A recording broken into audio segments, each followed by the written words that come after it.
Anifuna ukubulisana.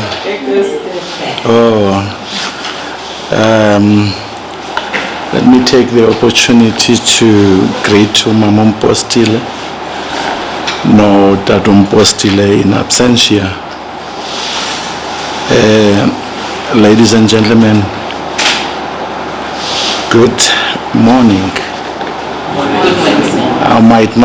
I have heard who you are. Let me just say protocol is observed. You've already introduced me so well, Mama. Thank you for that. Also, thank you for the opportunity and the trust you've placed in me. And I'm committed in contributing positively and making a meaningful impact to all of you young entrepreneurs.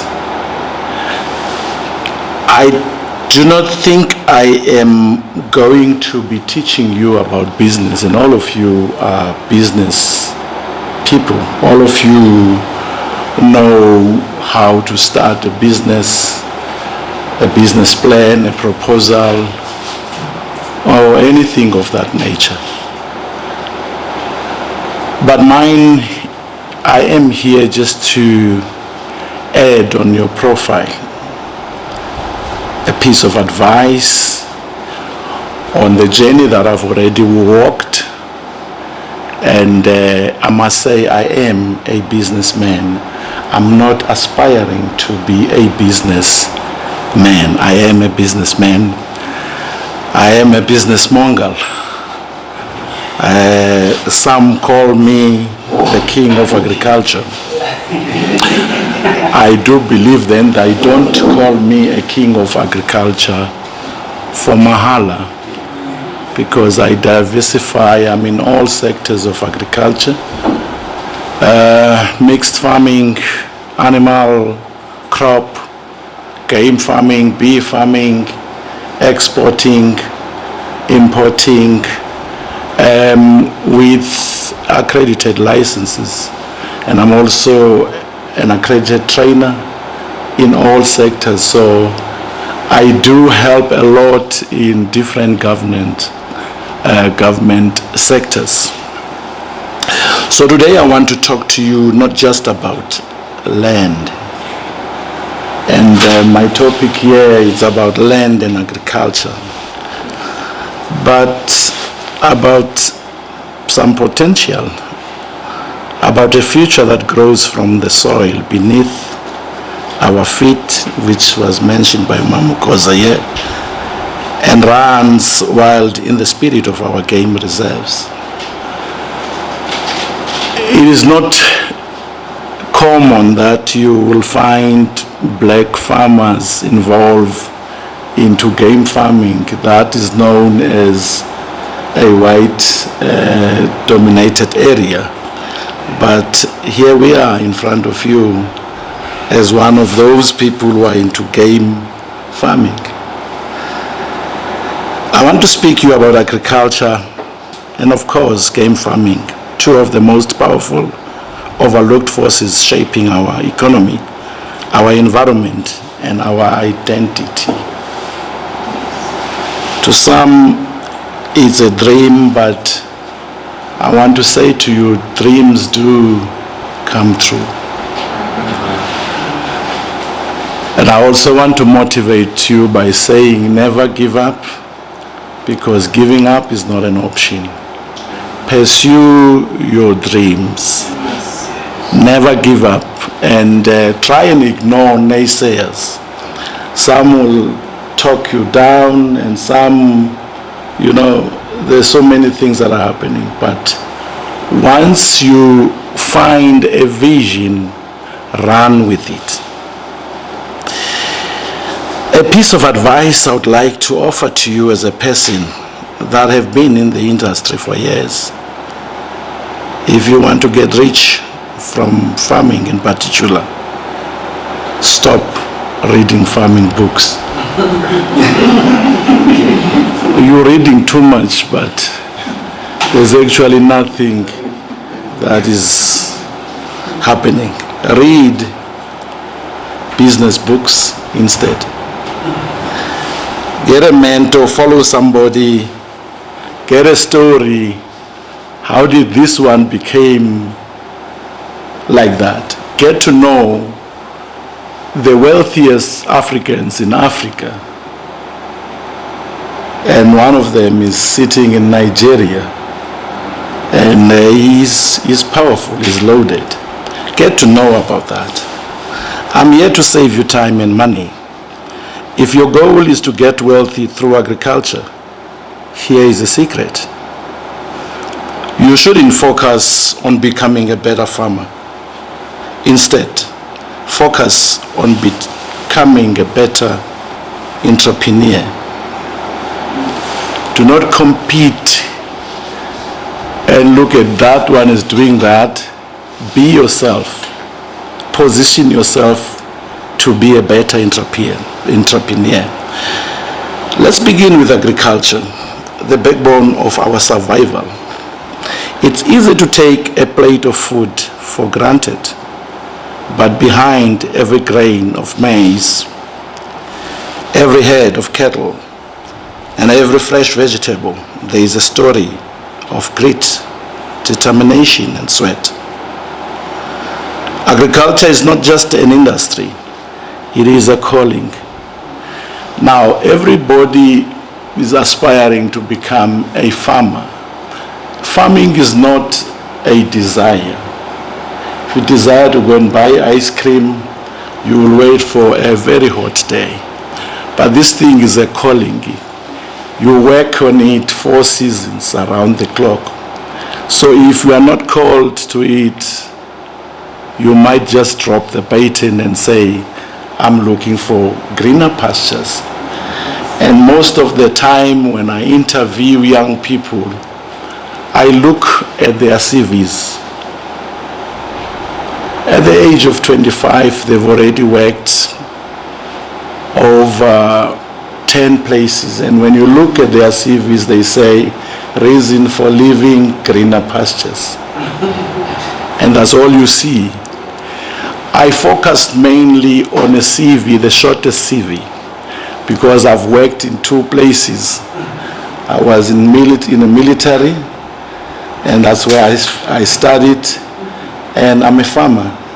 And there will be no other third. I have no CV that I will give to I'm a businessman. It is a promise between the earth and its people. And the amazing part, it is a career path filled with opportunities, especially for young entrepreneurs. Now let's talk about game farming. Often it is misunderstood. This is a field where conservation meets commerce, where nature meets opportunity. Game farming isn't just about owning animals or showcasing wildlife. It's about preserving biodiversity, boosting ecotourism, and creating sustainable livelihoods. There's a lot going on there. If you have an opportunity to engage me, do so after this. Imagine waking up each morning knowing your work is helping preserve endangered species, attract global visitors, and stimulate local economies, all while connected to heritage and land. Sounds like a dream. We own a 7,000 hectare farm, ladies and gentlemen. It is bigger than Ingonyama Trust in Durban, which is most known as King's Welitini. It's only 3,000 hectares. We are here in the Eastern Cape, and we are pushing a 7,000 hectare farm. Amehlo wethu xa siwaphakamisa afana nelabali lika Abraham elithapha amehlo akho aphelela khona lo mhlaba ngowakho. It's not only that, ladies and gentlemen. We own a bee farming in Jeffreys Bay. We own various farms in Northern Cape where we farm with broilers and layers.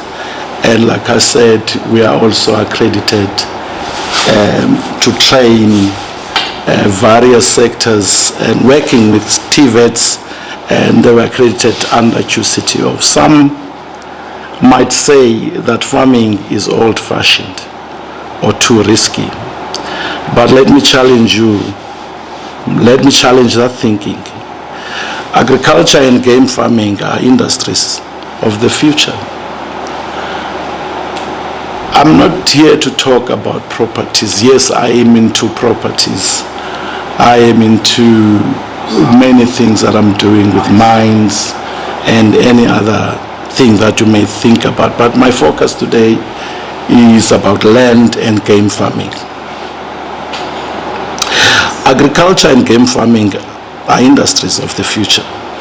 Technology is transforming how we farm: drones, satellites, monitoring, precision agriculture, smart irrigation systems. If we are passionate about technology, science, business, or sustainability, there is a space for you in agriculture. We used to farm old way of doing farming, where we were very physical on the ground, using oxen, donkeys, etc. And then it moved to smart agriculture, where we use drones and other methods of farming. But now, if we are not awake, there is another technology that is taking over, which is called AI, which is going to replace human beings. Going forward, you're not going to need workers to irrigate, to plant for you. You just press a button and the robots will do the work for you. They are replacing human being in a way. Instead of being a farmer, be an agripreneur. That means your job isn't to know everything about the farm. Somebody said, yeah, I think mama, anifundanga manenza imihlobo. Nine qualification is good, but the qualification will not necessarily come from the wall and do the job. If you want to be a farmer, choose to be a farmer, but you will find people who are going to help you. That means your job isn't to know everything about farming. Is to build a business that uses farming to generate income. Now you need to make up your mind whether you want to be a worker or you want to generate some income. The choice is yours, but this is just a friendly advice to me. Create jobs and scale.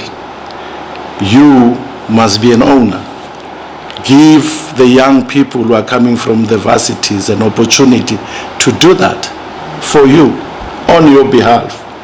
Don't compete with them. That's your biggest mistake. They said for years, not every one of them will be business people after this. Yes, you can and should hire people who read farming books. There are many, and maybe some of you that are seated here started there before you became what you want to become. Hire the ones who obsess over fertilizers. There are many from various universities. Hire the ones who are into animal feed and livestock cycles. That's their job. You as a business person, your job is to run the business, make strategic decisions, and sign checks. Don't compete with the young people. Do what is in line with your calling as a CEO or a managing director that is aspiring, whatever. We have to be honest with ourselves. Universities and agricultural colleges are releasing thousands of graduates every year. Do you honestly think all of them will start their own farms or businesses? The answer is no. They are looking for jobs. That's your opportunity. Don't compete with them. Employ them and empower them. You don't need more agricultural knowledge to be in agriculture. And if in the land agriculture, and I'm telling you now, I can turn you around to be an agriculturalist. You need business knowledge to run the business. All you have to do, read books on sales, on operations, on marketing, on cash flow, and leadership. That is basically what you need, because you are a standalone, you are unique. You've got to run the business. Do not compete with those who are focused on what they are doing. Employ them. Your job, learn how to negotiate. When you get into the boardroom, you must be a negotiator. You must not be counted as part of the people that were present, but you must negotiate, engage, systemize, and scale. You must understand branding and customer psychology, and that's your job if you want to be in business. Master logistics and supplier networks. Focus there. Use technology to automate, track, and grow your enterprise. And that's what will make you see another dimension in the near future. That's how you turn chickens into cash flow. Not only feeding them, there will be people that are feeding them for you. There will be people who are vaccinating them for you. You focus on cash flow. That's how you turn cabbages into capital. The youngsters will plant cabbages for you. You only turn them into cash flow. That's how you stop working for the land and make the land to work for you. Any piece of land you have, utilize it smart. Stand there, look at it. What can I produce out of this piece of land? Be it as a property, be anything, but use your common sense. Your common sense, I meant. So I urge you, young entrepreneurs, don't underestimate the value of a spade or a pasture. Don't ignore the call of the soil or the bushveld. The future of our continent does not lie in distant cities alone. It lies in every field, and in every head, every harvest, and every reserve. Do not underestimate the power you have. In closing, I want to say to you, the greatest asset you have is your mind. Train it to see opportunities, not obstacles. Close quote. You will thank me later. I thank you.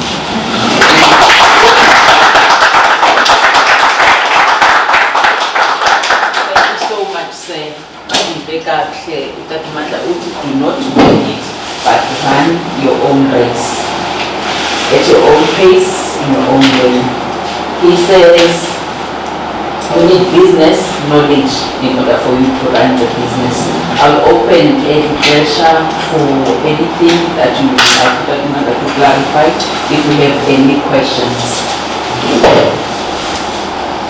Do we have anything that you wish to ask from Mr. Mandla? The floor is open.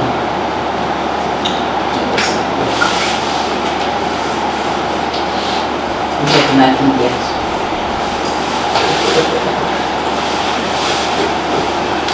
As normal farmer. All right.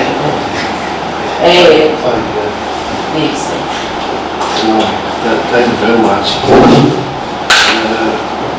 Just a few on my side. I thought there would be questions. People are still trying to warm up, which is fine. For me, we know agriculture is one of the critical sectors, and just a few questions from my side. What I wanted to check is, I think Mr. Mandla has already touched on that there's plenty of opportunity in the sector. So he has already covered me in terms of that.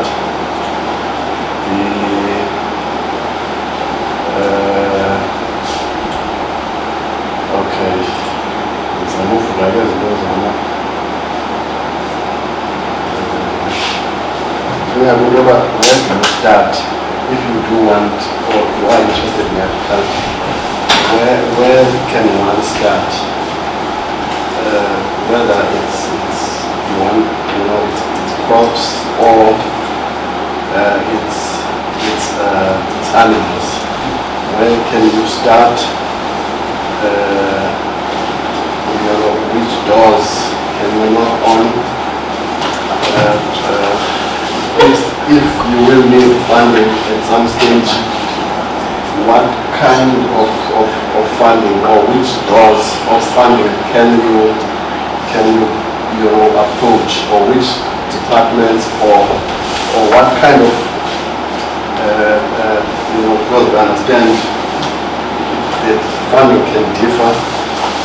We can partner with investors or whatever, but maybe if we can get an understanding of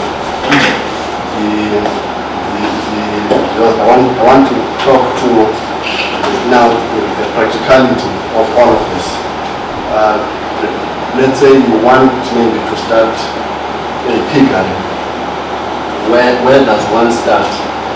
Would you need to start with 2 pigs? Maybe female pigs, female and male? How does the process work? Maybe around that. Moving from there, obviously, just trying to understand the process. You are at 0, or maybe some might even be at negative at this stage. Now we want them to get into the agricultural space. You are interested, maybe you've already chosen a specific field. You say,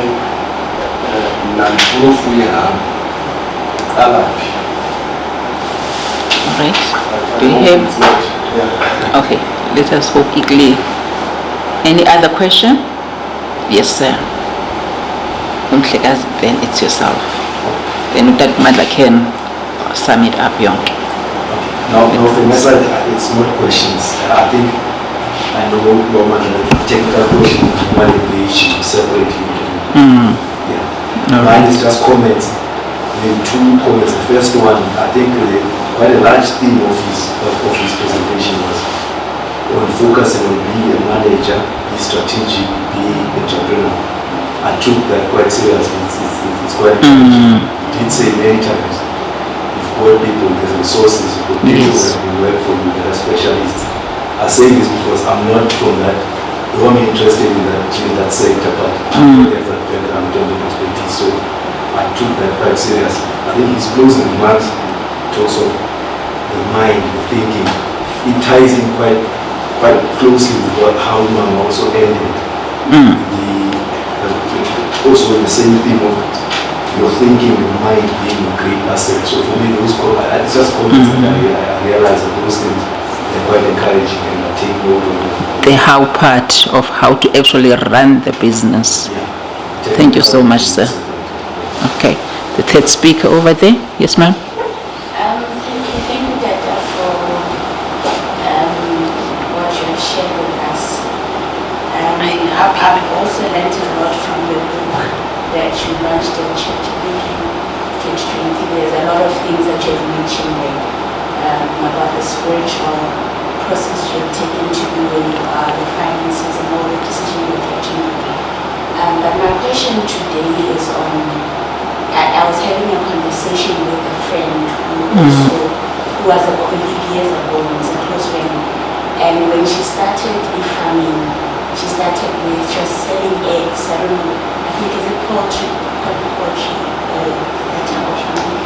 Then she is now changed and she moved into I think crop.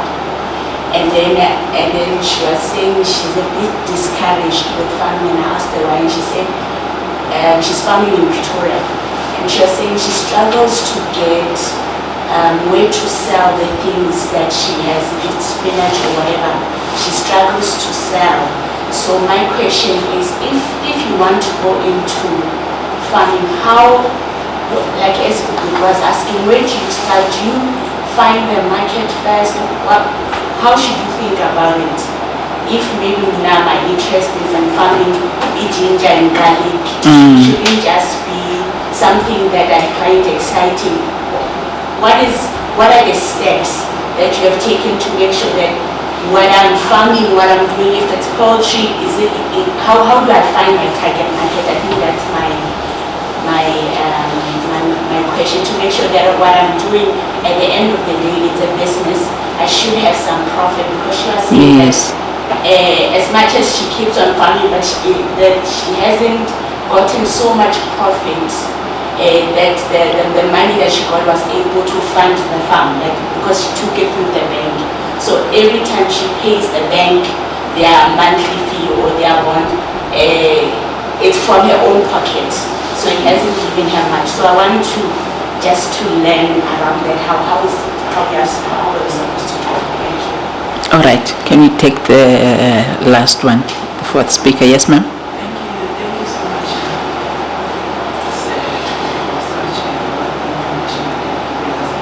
But myself, as we are running a school. Sorry, ma'am, can you raise your voice a bit? Thank you. I'm saying, as we are running a school, I see that something is missing, going back to the basics at the best. But as a school, we wish to have those small gardens, which will incorporate it with life skills.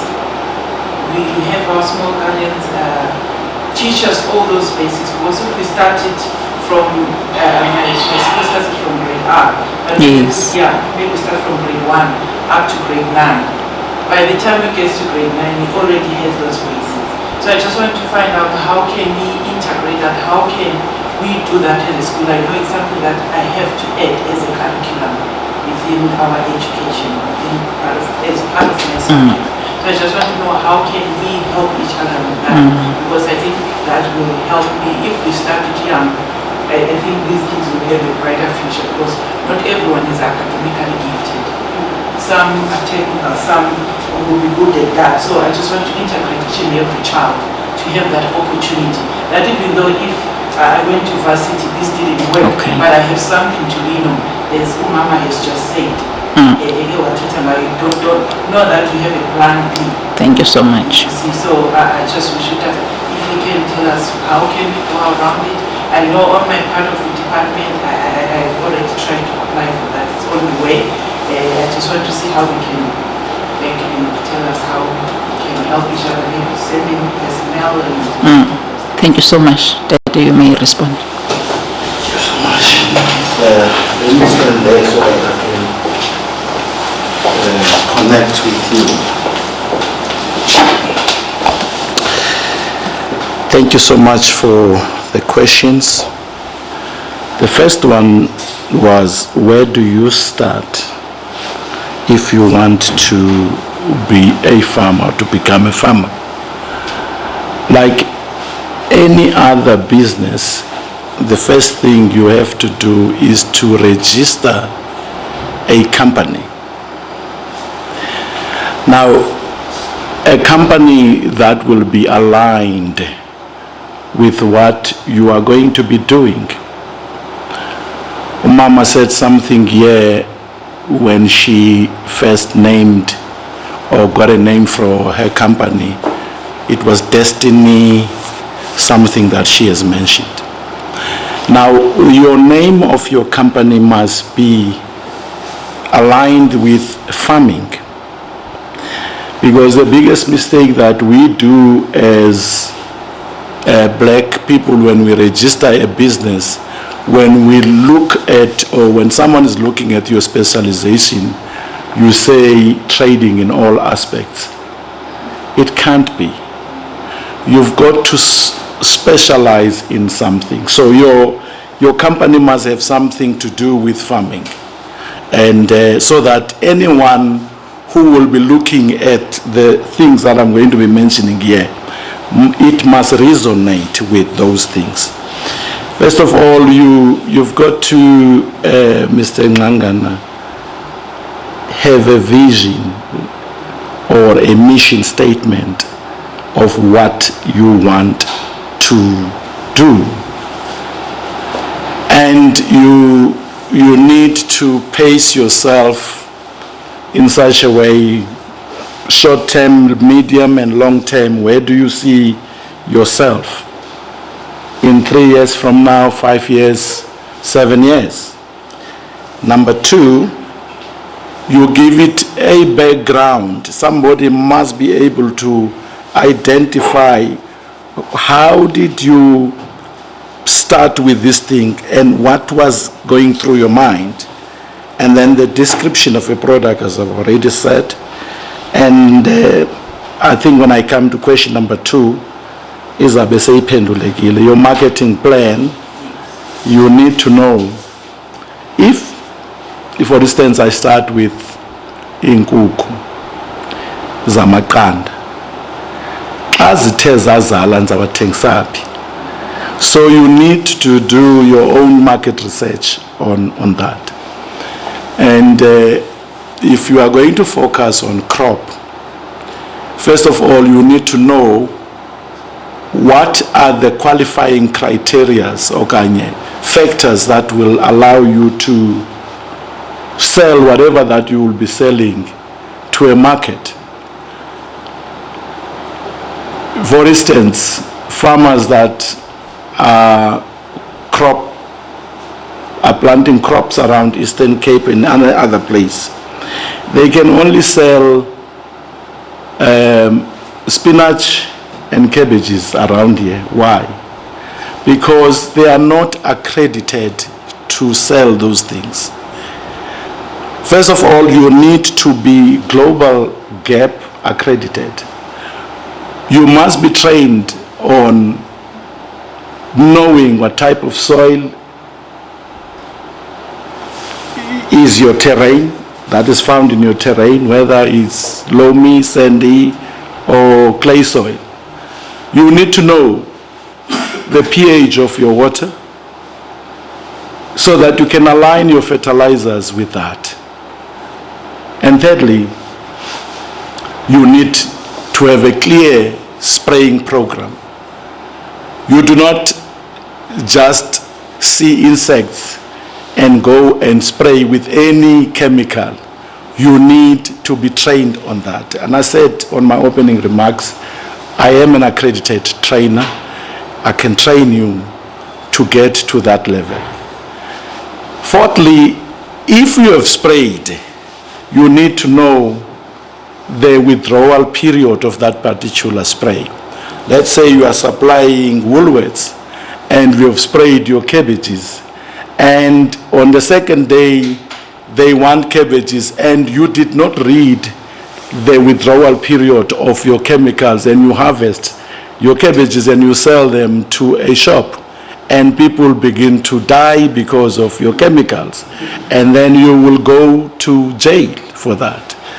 So you cannot just go and start farming without training.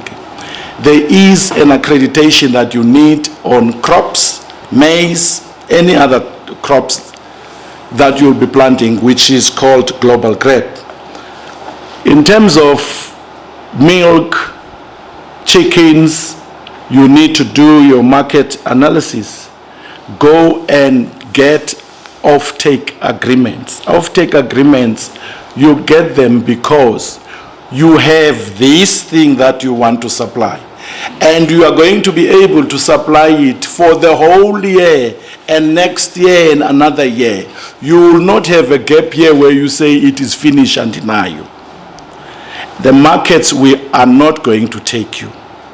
But before you get involved into that, so you must get an off-take agreement. An off-take agreement is an agreement between you and the retailer or the shops where you are going to be selling.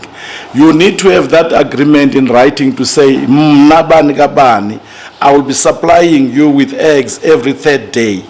Mabangathi xa befuna amaqanda kwi-third day, asaphelile, they will move on and then you will lose business. So it needs thorough planning. Now, basically, I'm going to something called a business plan. Without a business plan, a business plan is a Bible of your business. Whether you are into hospitality, whether you are in any other business, you've got to have a business plan. A business plan aligns your business with what you are saying you are going to be doing. But at the back of your mind, if you are going to be supplying these goods, make sure that you have enough reserves, you have enough land, you have enough water, you have enough everything. Let's say you want to start farming, and then you go on Google, because Google can give you everything that you need. But unfortunately in agriculture, you've got to go there physically. Get me some soil samples. I need to look at the terrain where you're going to be farming, whether it's slopey and muddy, and what is the time of the year when you get normal rains in this place. And for instance, you get crops that you can plant in winter, crops that you can plant in summer.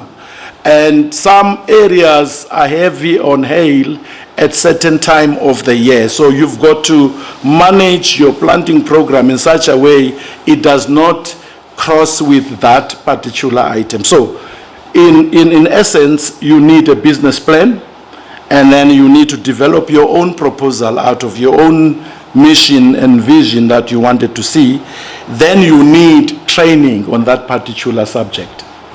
We are accredited to train you on agriculture from NQF level 1 to NQF level 6, so that you can be accredited. And most farmers, they go to BKB and they go to all these places that are selling medication. Afune ixhego lomlungu eliphaya elingafundanga nofunda igusha zami zivuza imikhunya ndithini na likunika lento lapha eshelfini because likunika lento ufuna uyiva. But when you come to us, we train you so that you are better equipped for what you are about to start. You don't just start a business. We did not just start to get involved into properties. We did a thorough investigation and research from agriculture. When we saw that we are now well off and we can manage this thing, and business is not about you working on it 24/7. Once you sit in a business 24/7, that's not a business. You must be able to go to China for 6 months and come back and find it working. That is why I say get people that are going to be doing the work for you, and that's the bottom line. And then you get involved in board meetings, in meetings until you see this thing has taken off. And the second question, I think I tried to bridge the access to market. Mama Panga Semva, the school. We work with a lot of schools, Mama. Southbourne is one of them. Queen's is working with us. All the universities around South Africa are doing their intention programs, their learnership programs.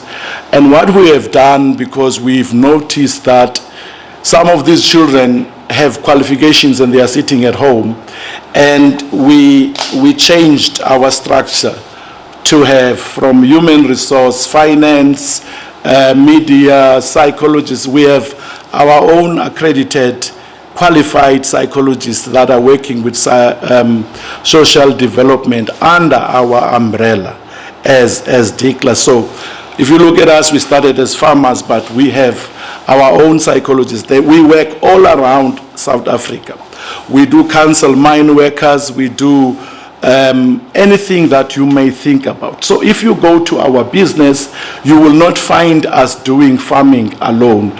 We do everything. We've got our own SARS practitioners. We have our own in-house accountants. And if you move from there, you will find out that we have our own radio station, because where we see an opportunity, we invest, and young people are hungry to fill up those gaps. So when you are in a business, you must be able to analyze, do your proper research. So you can add the part of agriculture on your curriculum. We go from schools and do these career exhibitions. We show the children which direction they can take, because some of them, they go to varsity and just only select what they find there, and they have no background of it. Now, white people from young, they grow up cooking or to them it's a hobby. But we are just here on that road to Whittlesea. So when the children are on leave, bring them there. I'm talking to parents who want their children to explore and see many things. I met with Utatu Nyega, and he spoke to me that he wants to start a co-op, and I advised them how to start a co-op. The only difference with the co-op is that it needs a lot of people, and some of them are very lazy, they don't want to work. They come back December and come and erupt what we have started. So that is it. So we have programs where we can incubate you from the inception stages up until you become big. And ourselves, we can buy your eggs and your vegetables and your chickens. You can sign an offtake agreement with us. As I speak to you, I've got trucks that are at Indwe, Tala, Dordrecht, because when you are in farming takes a lot of money. It's not a business that you can say overnight will become something. You build it up. But once you are into farming, that's why we recommend that you do mixed farming, because you've got to have cash flow that is coming in every day. You need to fill up the trucks, you need to fill up the tractors, the tire best over there, and mechanical breakdown, the feed, the medication of the animals. All those things need you to manage them. That's why if you are to think that you are going to manage all that are there, or that is there and that are managing, you will crack your skull. So you need to position yourself in such a way. If I may just through you, Program Director, tell you, at 1:30 in the morning, I'm up. And I need to first connect through the Almighty, because as a farmer, you need God. That is your perfect insurer. You cannot trust your borehole, because your borehole might run dry, but you must trust the Almighty. And then I pray, and as I speak to you, I'm doing trainings around Eastern Cape, Northern Cape, Gauteng and Limpopo. I've got to know what is happening in those areas. So when I'm done praying at 3 o'clock, I go through my emails. And I go through the emails and I respond to that. And I must respond, and I must do my work of the day between that time and 5 o'clock. That has been my daily life. So if you want to fly with eagles, you've got to sacrifice some things. You cannot wake up at 7 o'clock and think you are going to be in business, unfortunately.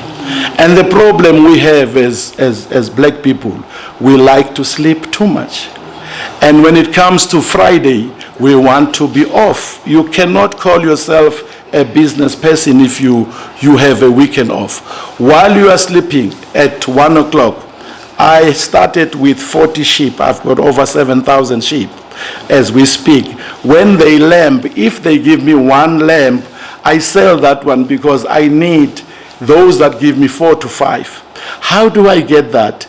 When they sell in auctions, I go there and I look at the history umama kuwenu wake wanawo amawele na uba zange abekho I cannot expect ubuzandiniki iwele. We understand. So that is how you gauge and follow a livestock and any other thing that you work with. So in short and in closing, you are sitting with me here. You are blessed. I'm here around you. We are at the same church. Visit us there and we will coach you. We'll direct you. What Tatu Khatsibe is doing here, my company is doing that, not me. I have people who have studied that are doing that. They are under the umbrella of the company that is there. So we'll incubate you, we'll coach you, we'll mentor you, we will get you access to what you want. Don't break your skull. Look no further. I'm here.